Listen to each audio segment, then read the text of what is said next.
ജീവിതത്തിലുണ്ടായ ഒരു വലിയ ദുരന്തം, അതിൻ്റെ മുറിവുകൾ ഉണക്കാൻ ശ്രമിക്കുന്ന ഒരു ജനതയുടെ മുൻപിലേക്കാണ് മുണ്ടക്കൈയിൽ നിന്നും ഉരുൾപൊട്ടി ഒഴുകി വന്നത്. അത് കവളപ്പാറക്കാരുടെ മുൻപിലേക്കായിരുന്നു. പോത്തുകല്ലിൽ നിന്നും തൊട്ടടുത്താണ് കവളപ്പാറ. ഇവിടെ മൃതദേഹങ്ങൾ തിരയാൻ മുന്നിട്ടിറങ്ങിയതും രക്ഷാപ്രവർത്തനത്തിന് എല്ലാ കാര്യങ്ങൾക്കും ഒപ്പം നിൽക്കുന്ന കവളപ്പാറക്കാരാണ്.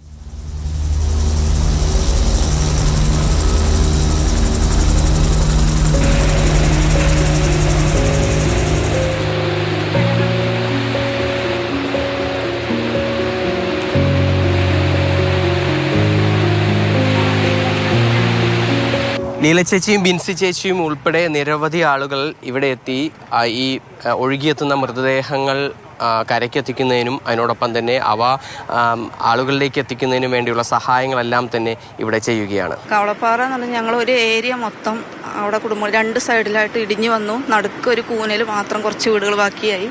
അതിലൊരു വ്യക്തിയാണിത്. അന്ന് അതിൻ്റെ ചുറ്റിനും ഇങ്ങനെ പൊട്ടി. കാരണം വീട് പോയിട്ടില്ല. നമ്മൾ അങ്ങേ സൈഡ് പൊട്ടി കഴിഞ്ഞപ്പോൾ നമ്മൾ അങ്ങോട്ട് ഓടി. അപ്പോൾ ആ സൈഡ് പൊട്ടിപ്പോയി. പിന്നെ ഈ സൈഡിൽ വന്നപ്പോൾ അവിടെയും പൊട്ടി. പിന്നെ ഞങ്ങൾ കുറച്ച് വീട് മാത്രം അവിടെയായി. രാത്രി ഞങ്ങൾ അവിടെ ഒരു 10-55 പേര് അവിടെ ഒരു വീട്ടിൽ ഇരുന്നു.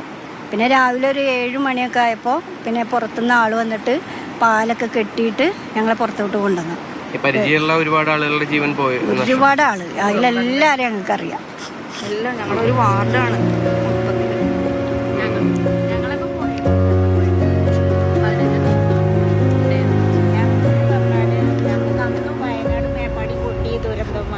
ഈ കവളപ്പാറയിൽ നിങ്ങൾ അനുഭവിച്ച ഒരു കാര്യം, അത് ആലോചിക്കുമ്പോൾ ഇവരുടെ ഒരു ദുരിതം, അതിന് നിങ്ങൾക്ക് കൂടെ നിൽക്കാൻ കഴിയുന്നു എന്നുള്ളൊരു അതിലും വലുതാണെന്നാ ഞങ്ങൾ ഇതാ തോന്നുന്നു. പക്ഷെ അതെല്ലാം നമുക്ക് നേരിൽ കണ്ട് പരിചയമുള്ളതാണ്. ഇതൊന്നും അറിയില്ലല്ലോ, നമുക്ക് ആരെയും അറിയില്ലല്ലോ. ഇത് ഫുള്ളായിട്ട് കിട്ടുന്നുമില്ലല്ലോ. അവിടെ എന്ന് പറഞ്ഞാൽ നമുക്ക് ഒരു ബോഡി എടുത്താൽ ആളെ തിരിച്ചറിയാനുള്ളൊരു ഇതുണ്ടായിരുന്നു. ഇവിടെ അങ്ങനെയല്ലല്ലോ, ആളെന്താണെന്നൊന്നും അറിയില്ല. കാരണം പിഞ്ചു മക്കളാണ് അതിൽ കൂടുതലും വരുന്നത്. നമുക്ക് അവരായിട്ട്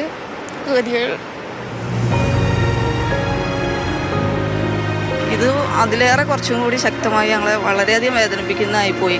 കാരണം കവളപ്പാറയിൽ ഞങ്ങൾക്ക് ബോഡികളൊക്കെ എന്ന് പറഞ്ഞാൽ ഒരുമാതിരി നല്ല രീതിയിൽ മുഴുവനായിട്ടൊക്കെ കിട്ടിയായിരുന്നു. ഇവിടെ എന്ന് പറഞ്ഞാൽ കാല്, കൈ, ഓരോ അവയവങ്ങൾ, തല അല്ലെങ്കിൽ ഉടൽ ഇങ്ങനെയൊക്കെയാണ് കിട്ടിക്കൊണ്ടിരിക്കുക. അപ്പോൾ അത് വെച്ച് നോക്കുമ്പോൾ ഇപ്പോൾ ഞങ്ങൾക്ക് ഒന്നും കൂടി ഇതിൽ ഇറങ്ങാനുള്ള എനർജി കൂടിയ പോലെയാണ് തോന്നുന്നത്. അത്രയ്ക്ക് ഒരു വളരെയധികം വേദനാജനകമായ ഒരു അവസ്ഥയിലാണ് ഇപ്പോൾ ഞങ്ങൾ നിൽക്കുന്നത്. വയനാട് അവർ അതിൻ്റെ ഒരേപോലെ ഞങ്ങൾ ഇവിടെ അതേപോലെ തന്നെ ചെയ്യുന്നുണ്ട്. എല്ലാ കാര്യങ്ങളും ഞങ്ങൾ പഞ്ചായത്തിൽ എല്ലാ ഉദ്യോഗസ്ഥരും എല്ലാവരും തന്നെ എത്തിയിട്ടുമുണ്ട്.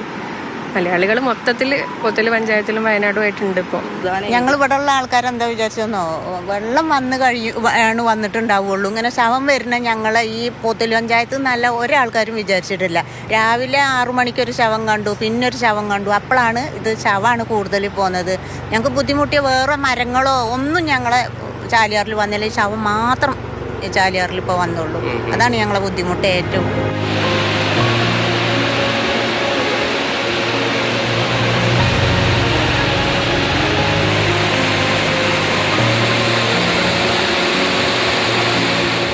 കവളപ്പാറയിലെ ദുരന്തം അനുഭവിച്ചവരാണ് ഇവർ.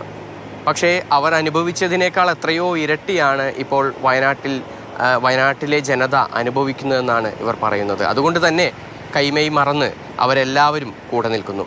സുജി പട്ടാമ്പിക്കൊപ്പം പോത്തുകല്ലിൽ നിന്നും MS ലിഷോയ്, മാതൃഭൂമി ന്യൂസ്.